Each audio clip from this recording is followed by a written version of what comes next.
দেখতে দেখতে পুজোর মরশুম শেষ আর বিয়ের মরশুম চলে এলো।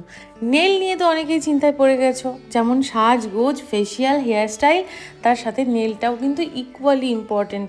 আর আমার হাত দেখেছো, বাগানের কাজ করতে করতে আমার হাতের অবস্থা কিন্তু অনেকটাই খারাপ।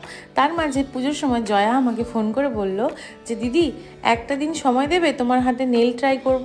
আমি বললাম জয়া, আমি কিন্তু গার্ডেনিং করি, নেল করলে নেল টিকবে তো? ও বললো দিদি কোনো চিন্তা নেই। এর আগে আমি দুবার নেল করিয়েছিলাম এবং সেটা কিন্তু শিলিগুড়ি থেকে করিয়েছিলাম। আর এবার জয়া আমার বাড়িতে এসে কমফোর্টেবলি নিজের বাড়িতে বসে আমি নেলটা করতে পেরেছি। এতটা আমার কমফোর্টেবল ফিল হয়েছে। আর ওর কাছে কিন্তু সমস্ত অ্যাডভান্স টুলস রয়েছে, যেগুলো দিয়ে কিন্তু ও খুব সুন্দর করে জেলেক্স দিয়ে নেলটা আমার সেট করেছে। তোমরা ওর সাথে কন্ট্যাক্ট করতে পারো।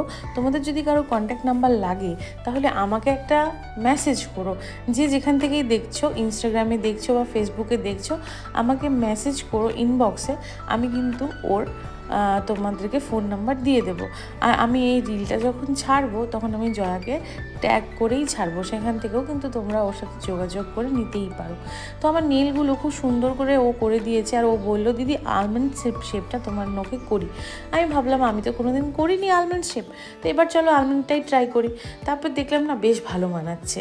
আমাদের দুজনেরই ইচ্ছা ছিল ক্যাটসাই করার, তাই জয়া খুব সুন্দর করে আমাকে একটা ক্যাটসাই করে দিয়েছিল। আর ক্যাটসাই ব্যাপারটা কিন্তু ভীষণ মজার।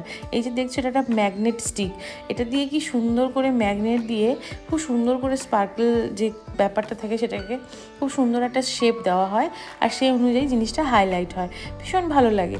এইবার কিন্তু ভীষণ ট্রেন্ডে আছে ক্যাটসাই। ইভেন অলসো ব্রাইডালেও মানুষ রেডের উপর ক্যাটসাই করছে, কি ভালো লাগছে দেখতে।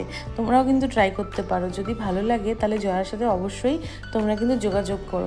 কেন বলছি জানো? কারণ আমার নেলগুলো লিটারেলি 1.5 মাস মতো টিকলো। আমি যদি টেনে হিঁচড়ে না তুলতাম তাহলে আরও অনেক দিন টিকে যেত।